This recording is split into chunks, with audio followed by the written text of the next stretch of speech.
Welcome to Alternative Dog Moms Podcast. I'm Kimberly Gauthier, the creator of Keep the Tail Wagging. For the past 9 years, I've been blogging about raw feeding, pet wellness, and life as a crazy dog mom. I've seen massive improvements in my dog's health since I started raising my dogs naturally, and I'm passionate about sharing my experience to help other pet parents. I'm Erin Scott. For the past 9 years, I've been researching and learning everything I can about healing cancer, allergies, autoimmune, and mystery illnesses in both my dogs and myself. And I can't wait to share with you everything I've learned on this journey. As the Alternative Dog Moms, we're bringing you all the latest dog health news that we're following and sharing the tips, tricks, and resources we learn along the way. Now, let's get started.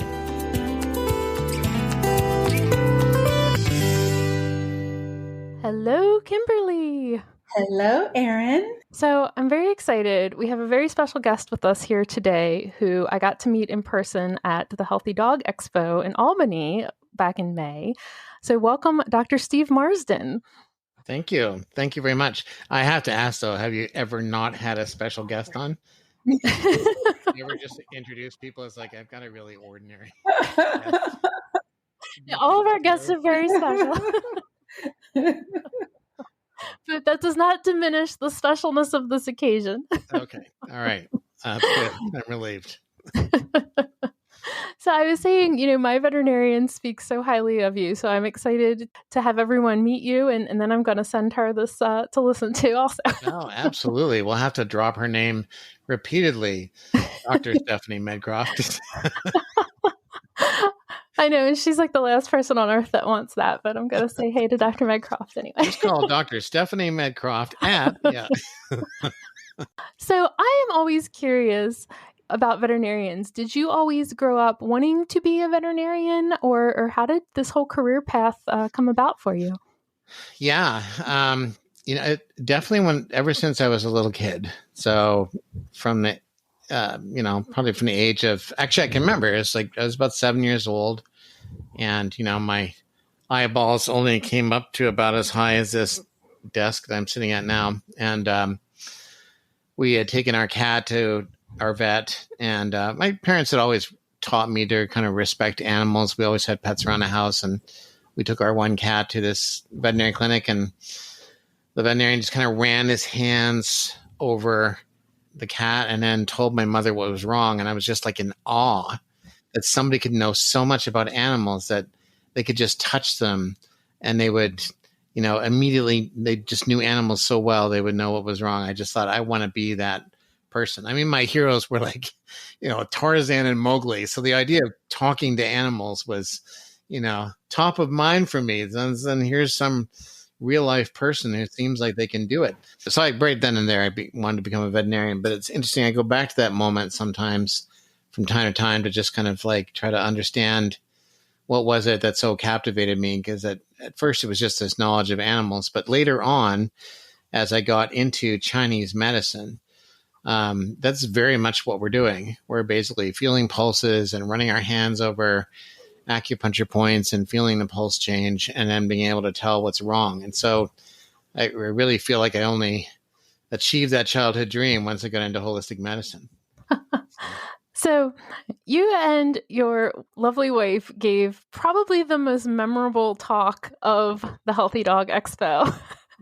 Well, you know what? I was giving us a valedictorian speech once and I just did not know what to say. And one of the professors said, you know what?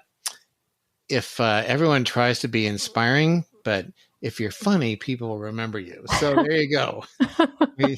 We went for funny, but hopefully a few messages stuck in your head as a result of our shenanigans on stage.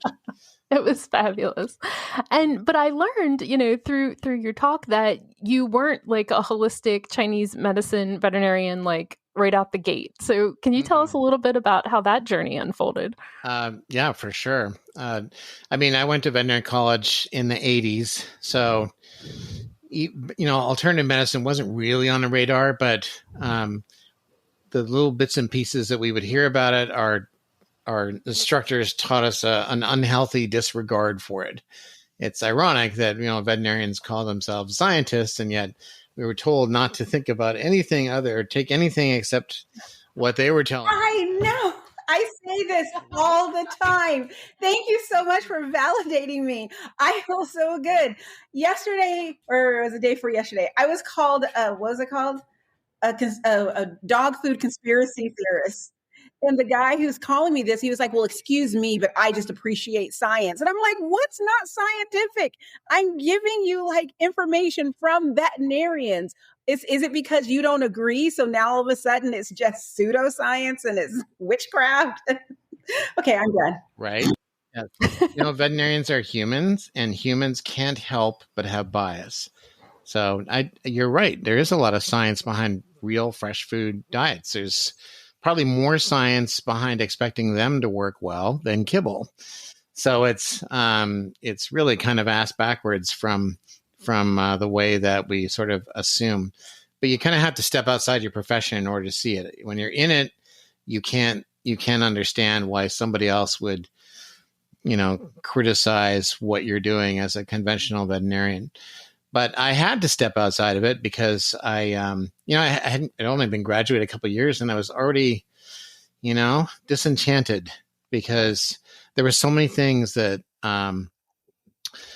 I just didn't really I wasn't able to really fully diagnose or tell what they were, and that bugged me. I mean, you could hazard a guess, but knowing what was wrong. Remember, that's why I got into it, right? This guy just knew what was wrong. So to realize that was a frequent occurrence, that you didn't know for sure what was wrong and people didn't have the money to help you find out. And now what are you going to do? It just felt, just not intellectually satisfying. And then if I did know what was wrong, half the time the treatments were worse than the disease. I can remember one woman, she brought me her dog with lupus, and like the skin was all peeling off the nose and it was all nasty. And it was, I did a biopsy, but I already knew what was wrong, and a biopsy confirmed that the dog had lupus. So I put the dog on immune suppressive doses of corticosteroids because that's all we had back in the 80s. And the dog came back in, I don't know, maybe a few weeks later. The nose was perfect, but the rest of the dog was a mess. Like, just the muscle wasting and the kind of the sunken in cheeks. And he was peeing all the time and drinking all the time. And she's like, this is not sustainable. Have you got nothing else? And I didn't have anything else. And so she went away. She said, I can't keep doing this. And so she weaned her dog off the prednisone. She came back about, 3 or 4 weeks after that. Dog's beautiful. So it was back fleshed out again. And she said, I just wanted you to see my dog. I was like, well, it looks fantastic. I thought, like anybody does, the drugs finally kicked in, right? Actually, I stopped the drugs. And this is just vitamin E ointment that's on his nose. And that's all that's taking care of this. So I had a lot of people give me humble pie, big slices of humble pie. And that, it began to make me start to think. But I really wasn't open-minded per se. But then, so this is going to be as long a story as you want. Do you want the long version? Sure. Well, I'll try to keep it mercifully short. A woman brought in her kids. Remember, this is have you ever heard of the novel or the movie Flowers in the Attic? Oh, mm-hmm. Yeah, where the woman is keeping her kids or her stepchildren or whatever in the attic and feeding them sugars or cookies dusted with arsenic and pretending it's sugar.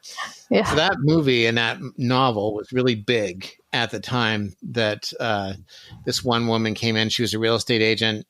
And, I sometimes think if the afternoon had gone differently, or if I hadn't been interested in talking to her, because she was not my favorite person, what would my life have been like? But at any rate, it definitely turned on a dime that day. And her kids were standing by the wall. She put the dog on the counter and said, needs his vaccines.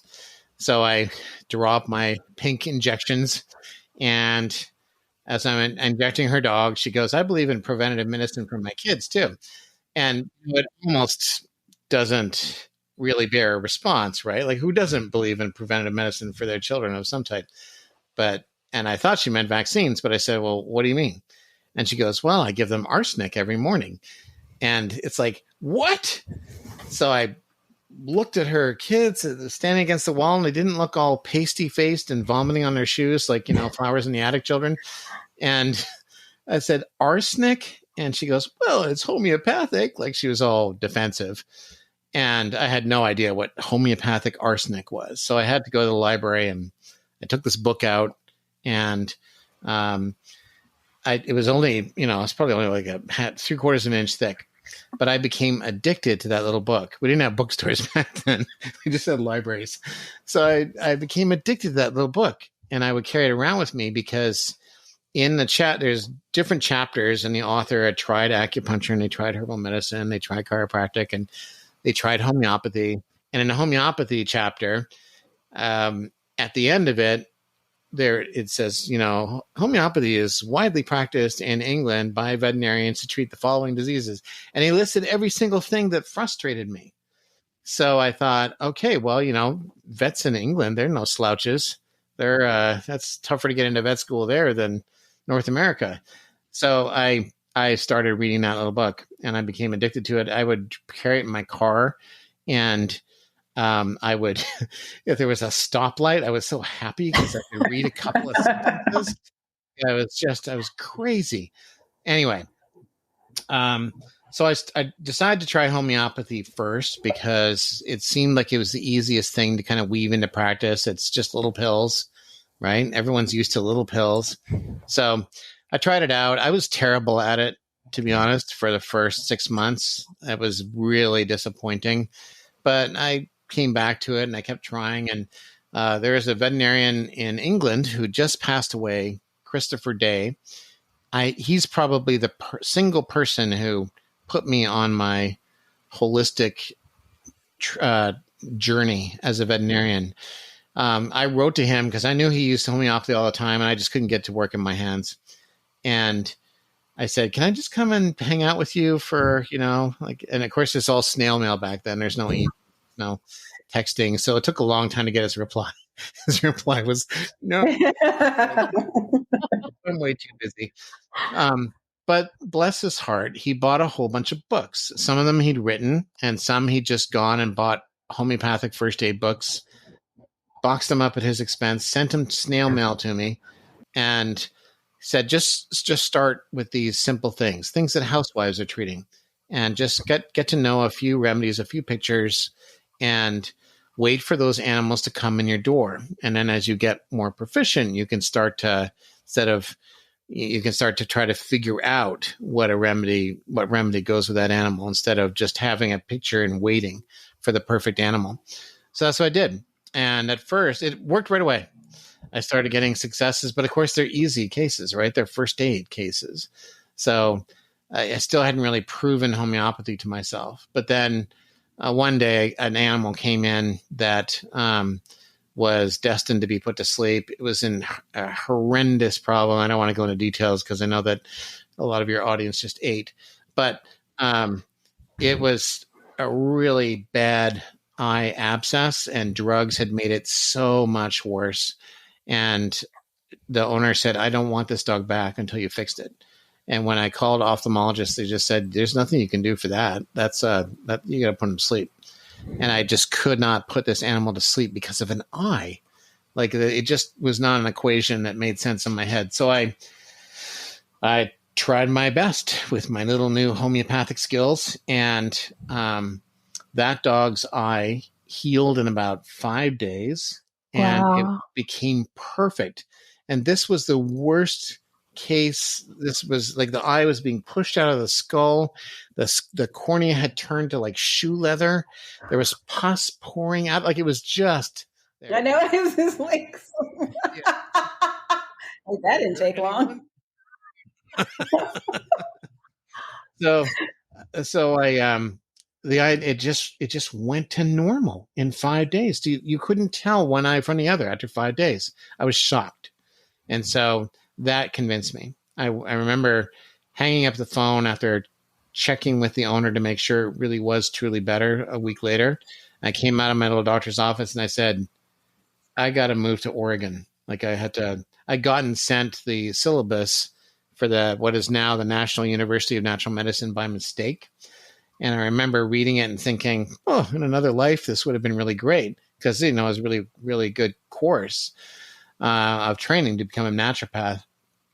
So but as soon as I saw this dog got better, I thought, what am I missing? Like, what other holes are there in my education? Like, clearly the people who said it's all hogwash were very wrong, and I need to get good at it.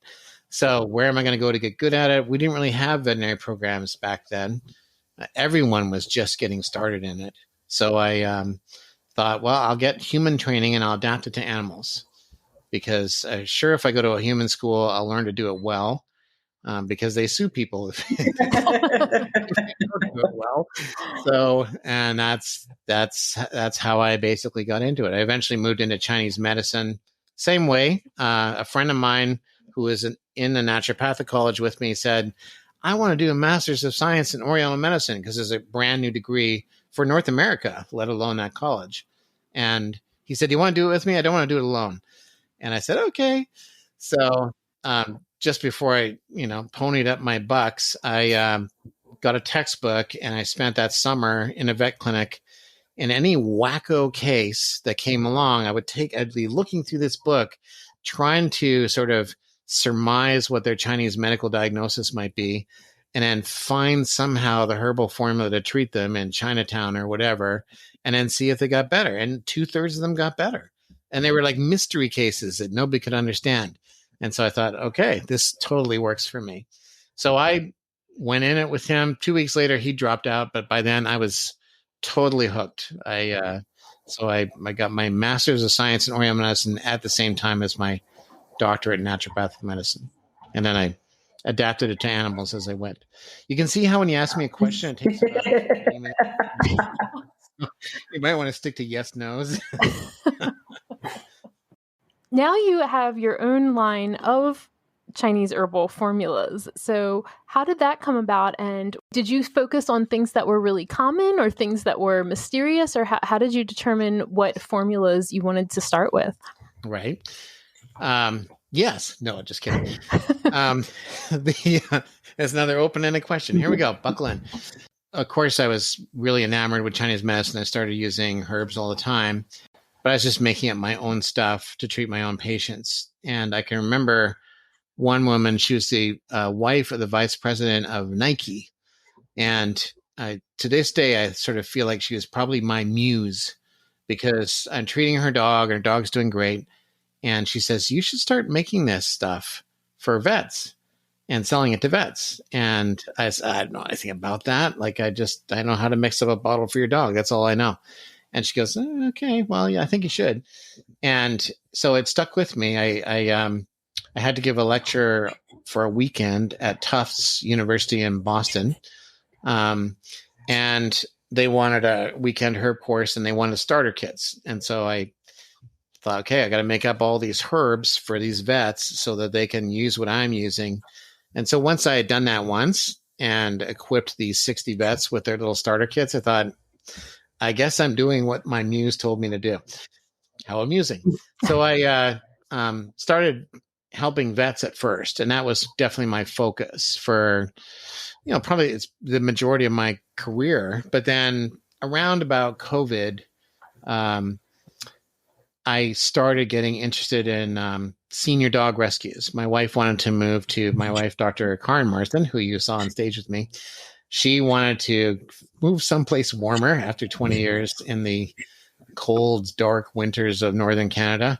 So we moved to San Diego, or at least we spend half our time there. And I didn't have a green card. I couldn't work. So I thought, well, what am I going to do? I don't want to get rusty. So there's senior dog rescues are a thing in Southern California. So I just made contact with a senior dog rescue and asked, do you want some help? Because bless their hearts, senior dog rescues, the people that run those things are amazing. Because you can imagine the dogs, they're decrepit, right? They got a zillion things wrong with them. The only criterion for being adopted by or fostered by these senior dog rescues is you're old. That's it. If you're old and they catch you and they notice you, you're in. So she had it's their Lionel's Legacy is who I was working with. And she had her stack of vet bills for a year was like easily a foot high. And they pay all that themselves. Like they, even if they foster these dogs out, if the dog has an issue, they pay the vet bills. And I just thought, wow, you guys have hearts of gold. So, but I bet you I can cut that stack in half. And are you game? And she said, yes, I am. So I started just seeing her animals on a regular basis and those of her organization, and coming up with herbal formulas that she would be able to kind of prescribe without me, for what turned out to be a half dozen conditions, allergies, anxiety, lameness and pain, things that you didn't need a vet to kind of assess, but which were big issues and maybe deal breakers when it came to finding a home. So after a couple of years, I kind of perfected these formulas that would work most of the time and that were safe. And then I realized, well, who doesn't have an anxious dog or a lame dog or an itchy dog? Like, we should go ahead and make these available to the general public at large. And so that's how that gold standard herbs line came to be. So one story that's kind of interesting from my experience is the formula that you have as Cesarex is actually what really helped my dog Penny, that Dr. Megcroft prescribed. And I'm probably going to butcher how it was prescribed to me, but it was like Siwutong and Xiaochai Huchong. Am I? Oh, very well. Yeah, okay. You're hired. and I was trying to see if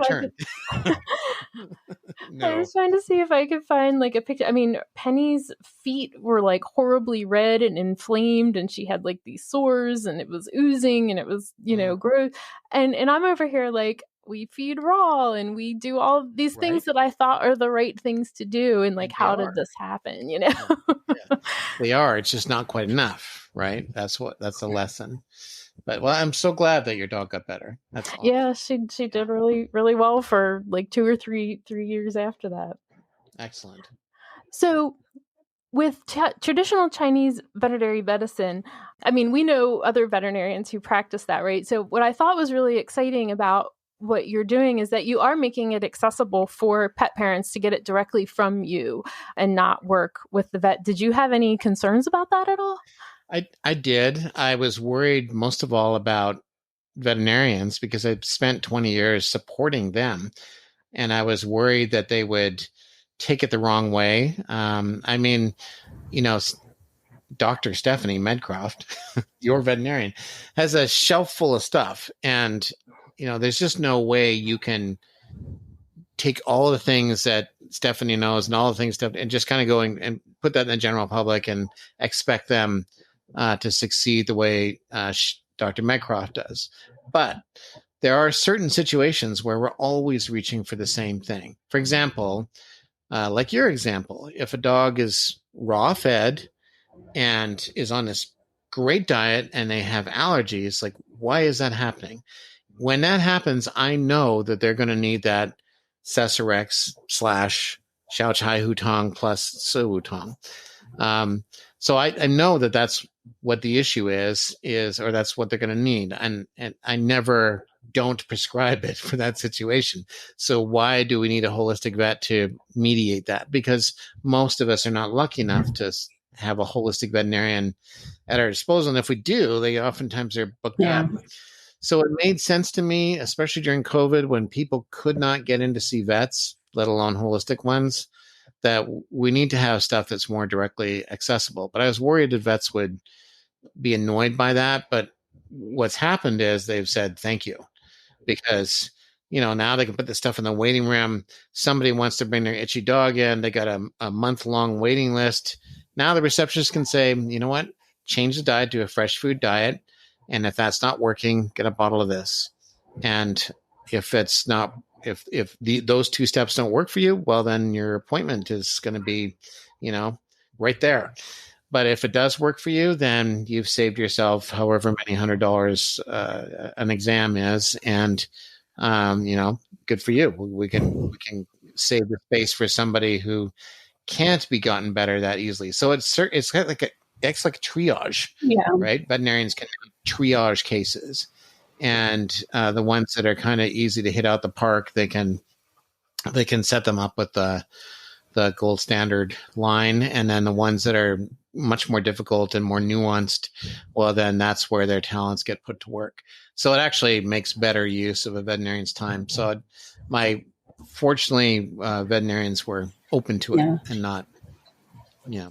I mean, I think it's interesting because because of COVID and, being stuck at home, not being able to go to the vet, or if you did go, you had to sit in the parking lot. I found myself put in a position where I had to start looking at my dog differently. So I had to figure out as much as I could, because since, a lot of times I would just go in and we would have like a casual conversation and then stuff would come out and stuff. But now, since I have to be in the parking lot and I get FaceTime for a few seconds, basically, I need to say, okay, this is what I'm concerned about. This is what I think is that type of conversation. And when you mentioned triage, that's what I feel like, that's the direction we're going, where pet parents are really going to have to start diagnosing and treating the really minor issues rather than going to the vet every single time something seems wrong. It's sort of like, let me see what I can do here. And if you're not better in 48 hours, then that's when we go to the vet. Right. And put the things in place that just don't allow those little things to happen anymore, right? Such as those fresh food diets, which are always the most important step. Like, it's the nice thing about these herbs is they don't kind of jump on the scene and say, we're better than anything else. What they say is, you're already making so many right moves, but you're still unhappy. It's just a little tweak is all that's needed in order to set their proper wheels in motion. And so they are meant to piggyback on top of things that you're probably already doing for your pets, like probiotics. And when it comes to Chinese herbs, are there ever any times when they are going to contradict or just don't connect well with what you're already doing with your dogs? Because that's like my only concern was that because I'm the type of person that I jump in feet first. And it's like, what? In fact, I'm already on your website. I have 2 things in my shopping cart. That's just how bad I am. And then later on, someone is like, well, are you sure you're supposed to be doing that? Because aren't you doing this? That's when I'm like, oh, I didn't think. Well, it's certainly responsible to kind of wonder if there are going to be some interactions.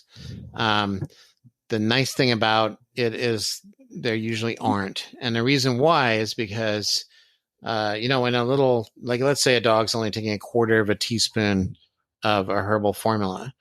So that's 1,000 milligrams of something. That would be a lot if it was a single drug. But if it's a formula that contains, say, 10 plants, and the 10 plants each have 30 different active ingredients, well, now you have 3 milligrams of an individual compound going into a dog. And so the chances of 3 milligrams of any one substance creating a problem, unless it's a toxin, and you can't sell toxins. So barring that, you don't really get pharmaceutical side effects. You don't really get adverse events. You don't really get clashes with pharmaceuticals.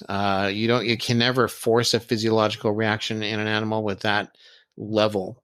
So then how is it possible that these herbal formulas do anything?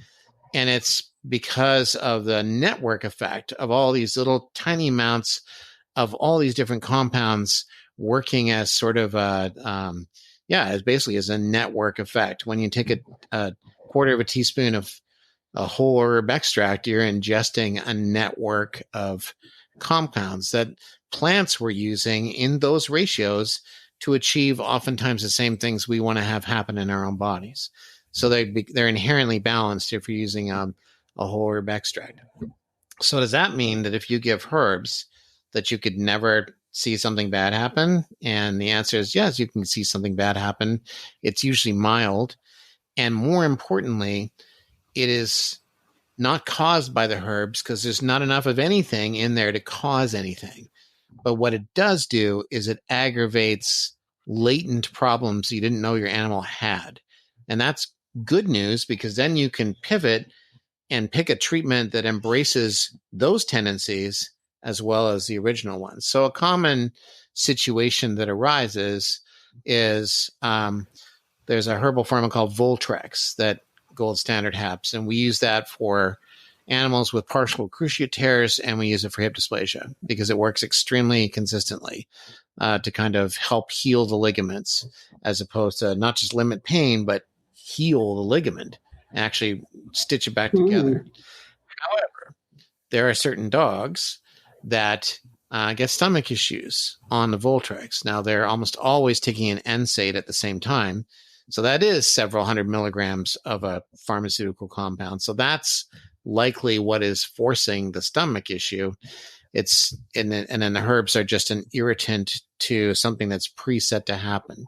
So when Voltrex is irritating to a dog's stomach, I know that they're actually on the verge of having gastric ulcerative tendencies, or at least gastritis.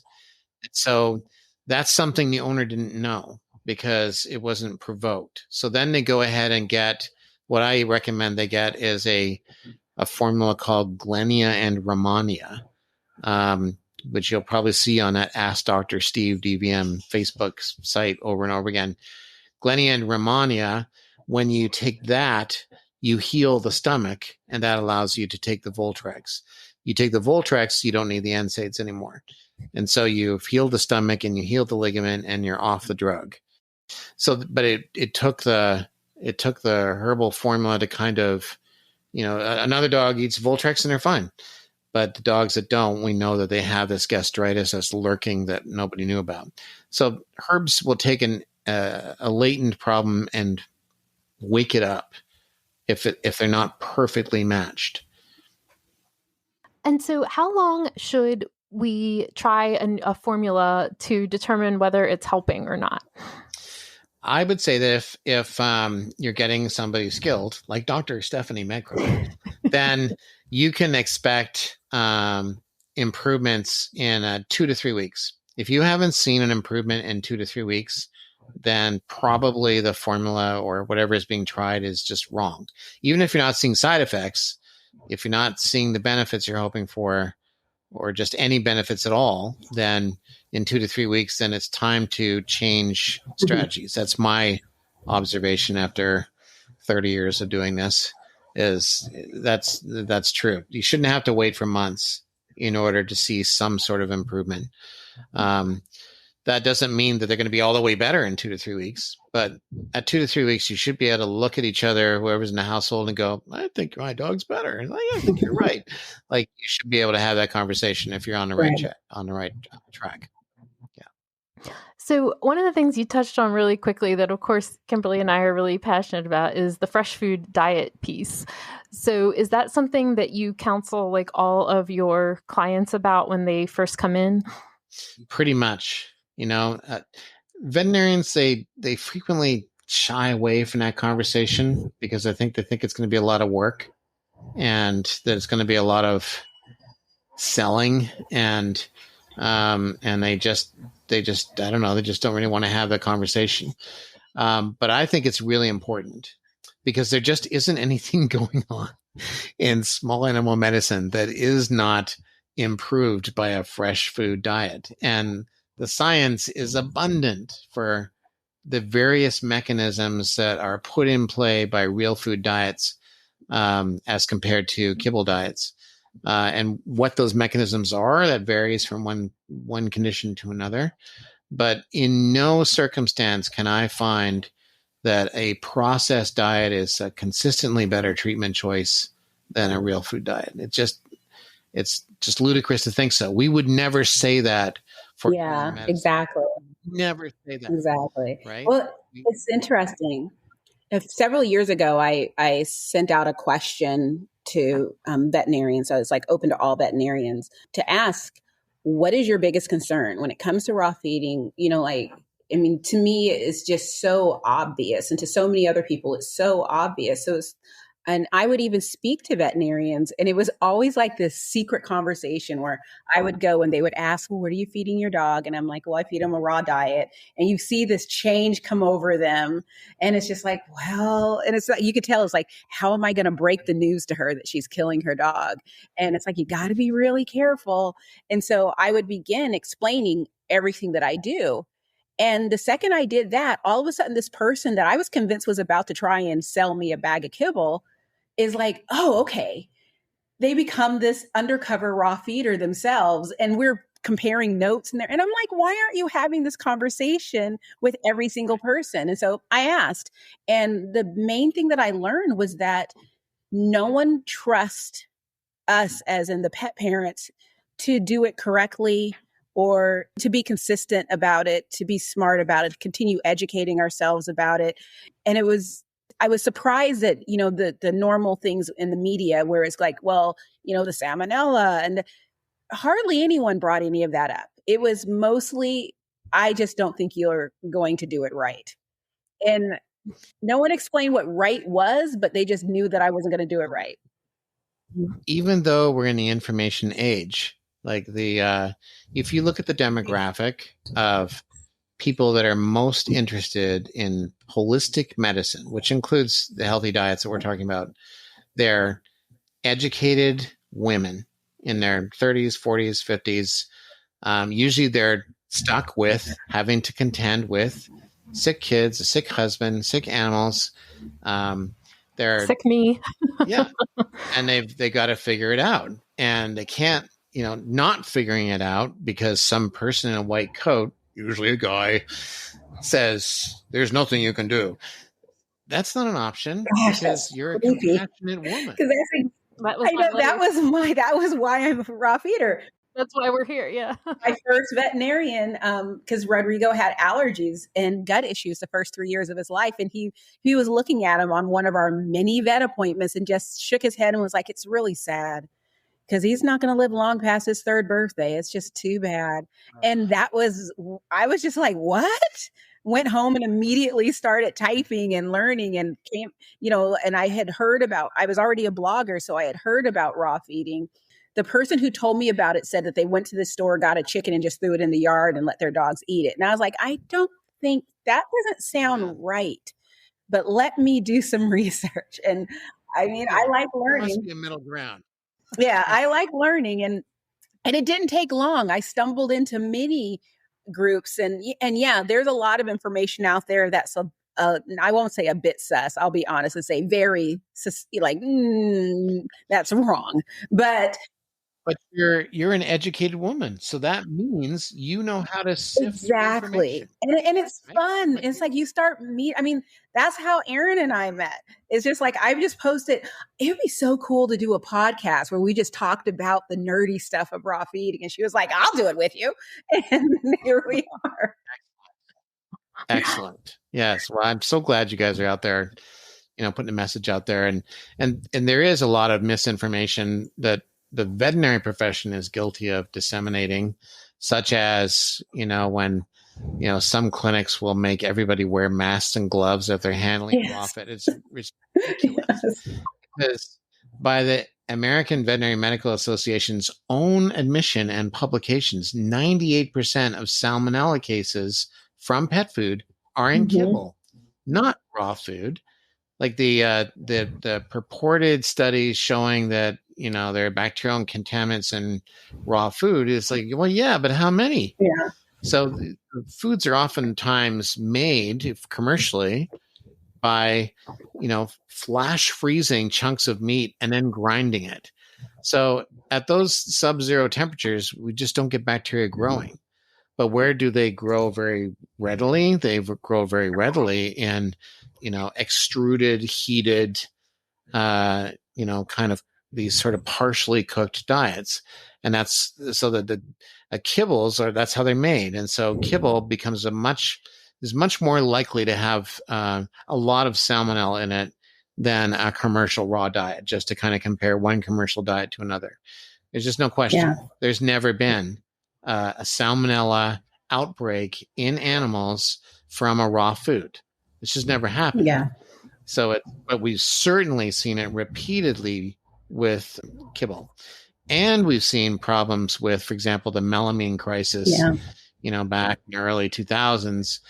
That does not happen in people that are feeding fresh food. And how quickly do veterinarians just let that, kind of fade from memory? Thousands and thousands of animals were killed because of that processed food mistake, which affected so many different brands, because the brands aren't really all that different. Right. They're buying all their ingredients from the same sources. Everyone got contaminated by the same source, and thousands of animals died. Can you imagine if it was a raw diet that killed thousands of animals? Oh my gosh. What the hullabaloo would have been like?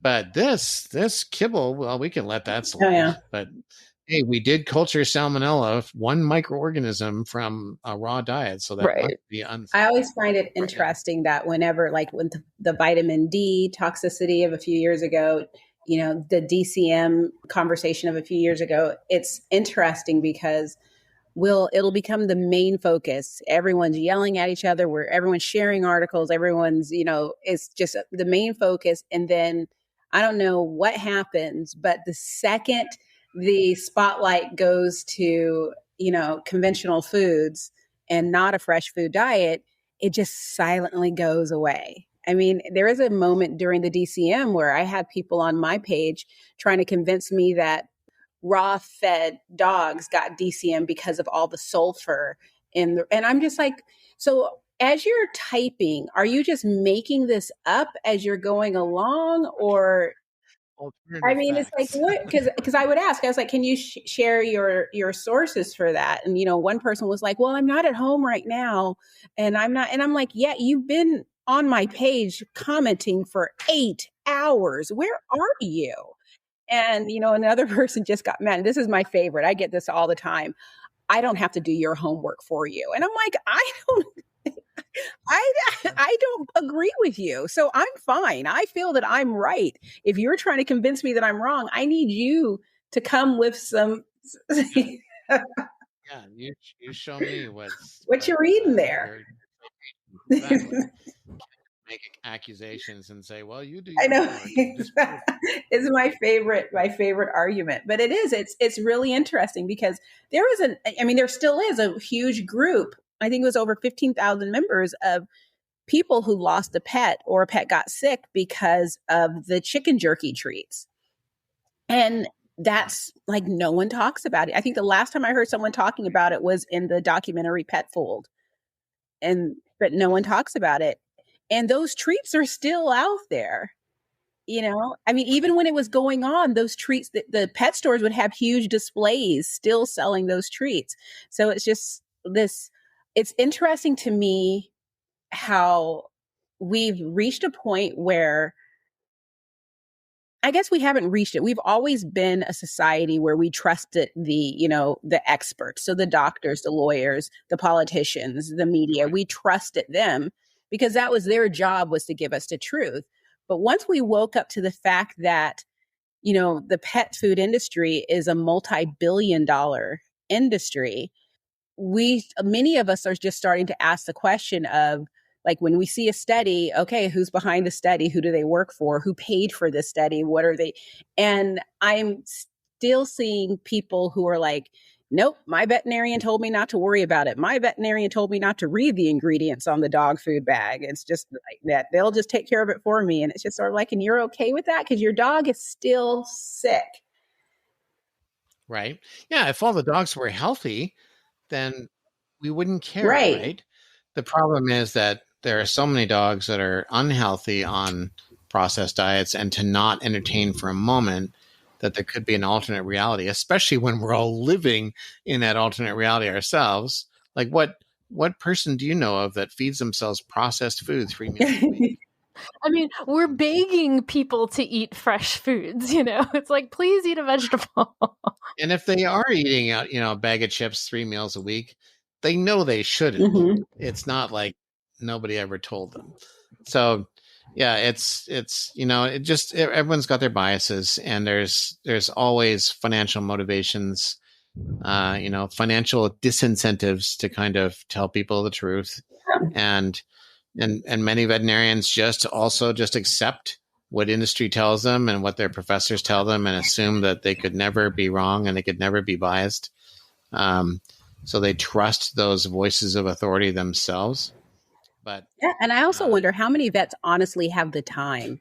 I mean, how many have the time to really rethink every single thing that they've known, that they've been taught? Because, I mean, I'm doing it as a hobby, and it takes up a tremendous amount of time. I could not manage or imagine running a clinic and taking care of, thousands of pets and in the evening, pulling out a few raw feeding books and reading them for fun. I mean, I cannot imagine that they even have the time, many of them.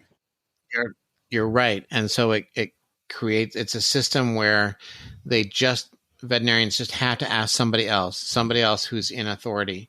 And then if that authority figure has a bias, then they're basically going to inherit that authority figure's bias. So it's a system that's set up to keep people thinking the way they think.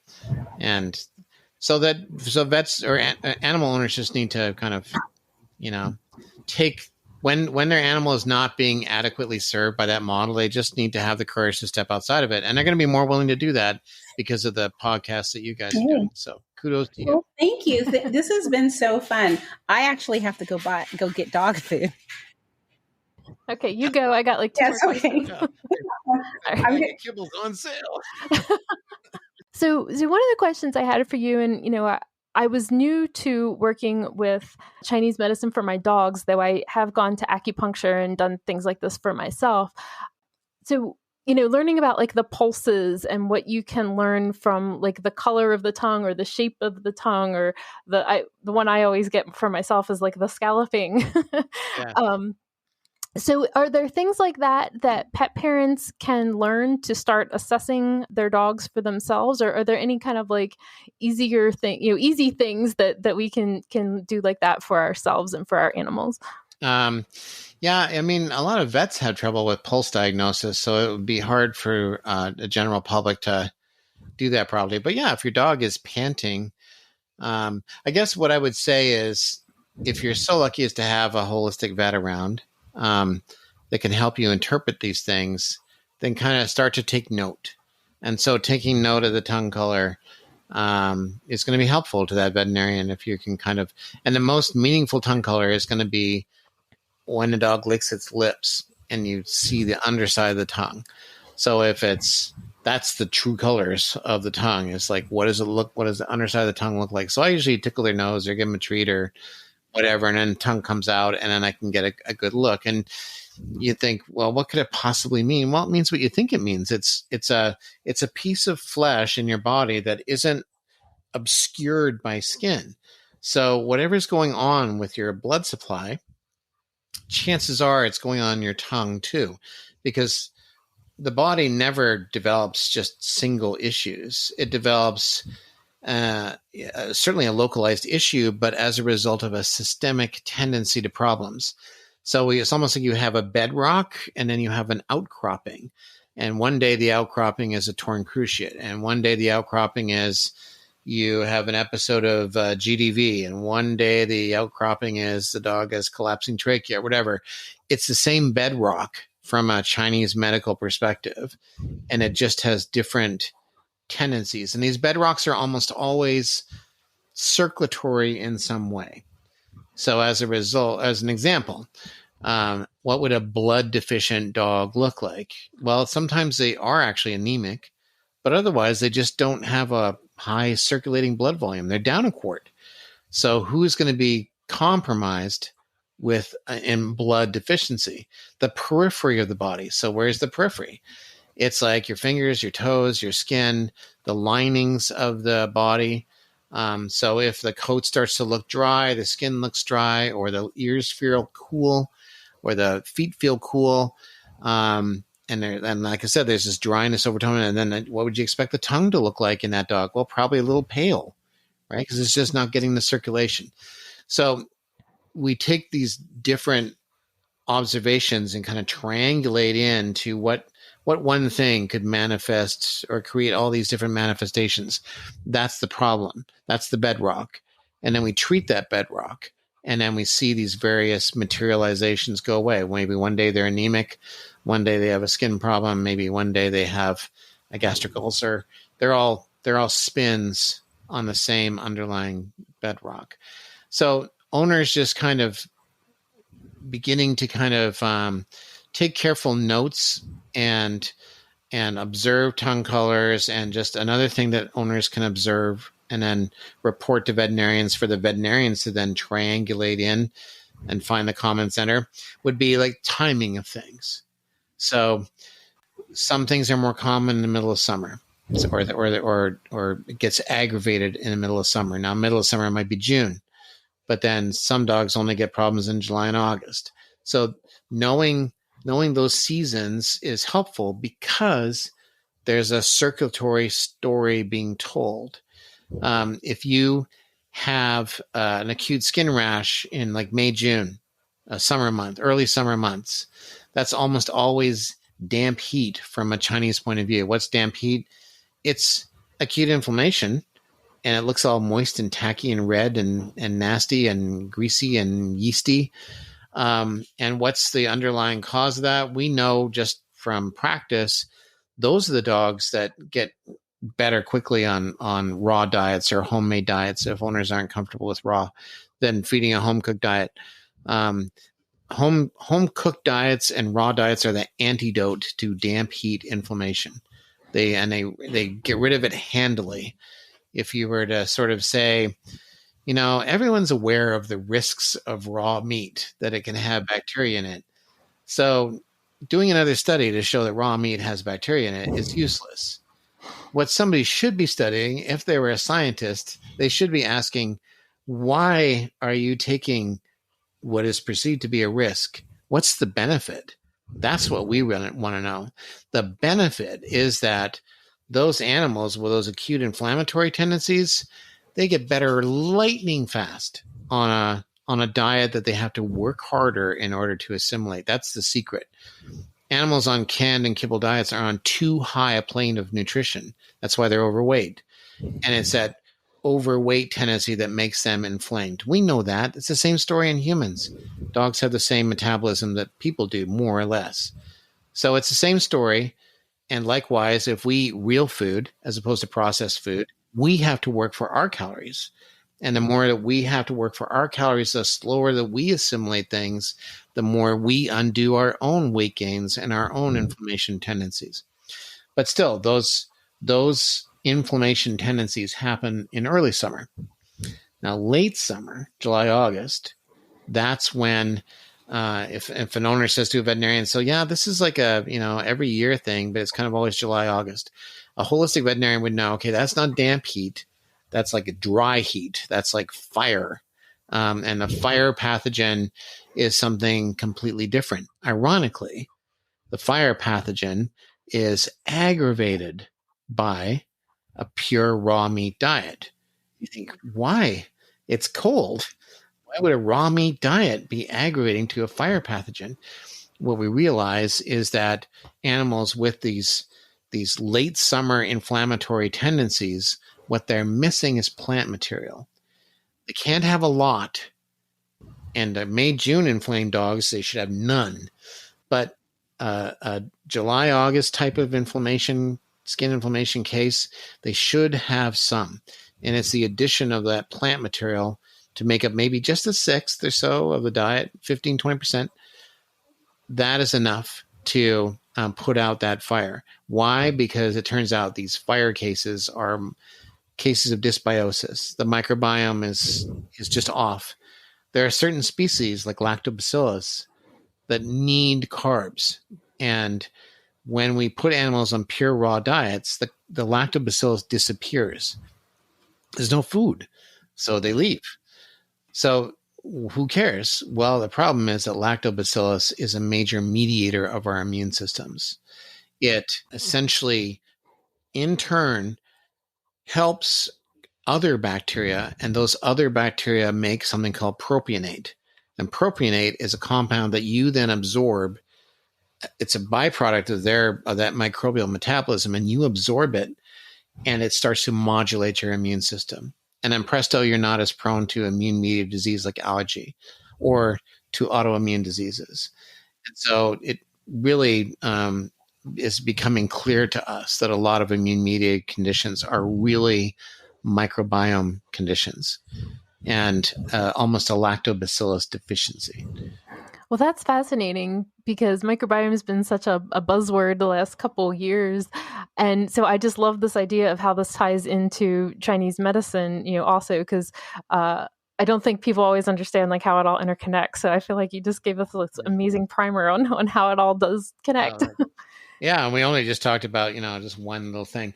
But so then there's a month of the year, and each month of the year has a different story to it. If something happens in December, I know that animal is either kidney deficient, or they have an interior blood stasis problem, or they have a so-called Wei Qi deficiency, or a local immune system deficiency. I know all those are differentials just because of the month of the year. So why is this cyclicity happening? It's because there's a cyclic vascular response in our own bodies and in our animals' bodies, where in the middle of winter, you might imagine as you're holed up watching Netflix and it's cold outside and it gets dark early and you just want to just lay low. Your body is doing the same thing. Your circulation is drawing to the interior.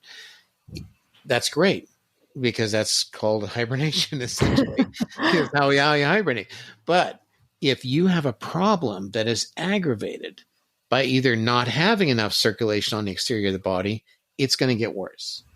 So that's why people get colds in the wintertime. The blood withdraws from the respiratory epithelium. The blood brings the immune system. You take this blood away from your respiratory epithelium, your borders are not as defended. And so you're more likely to get a cold that you might not get in the summertime. Meanwhile, if all your circulation is piling into your body interior, you're more likely to aggravate, say, an acute congestive problem like acute pancreatitis or nephritis or hepatitis, etc. The summertime, that congested liver is gonna get some pressure taken off it because circulation moves out to the periphery, and so a blood stasis problem gets better in the summertime. If you have arthritis, same thing. If the joint is aggravated by stagnant circulation, it's going to get better in the summer months because peripheral circulation is better. You're bringing blood to the joint. You're helping to heal it. You're helping to make synovial fluid, all that kind of stuff. So the timing of the months that things occur is tied to this annual circulatory pulse that pervades all our systems. It's actually was published in 1956 in the very eminent scientific journal Nature, where this was laid out, this annual cycle. It's amazing to me that article isn't cited more than it is, because it explains so much.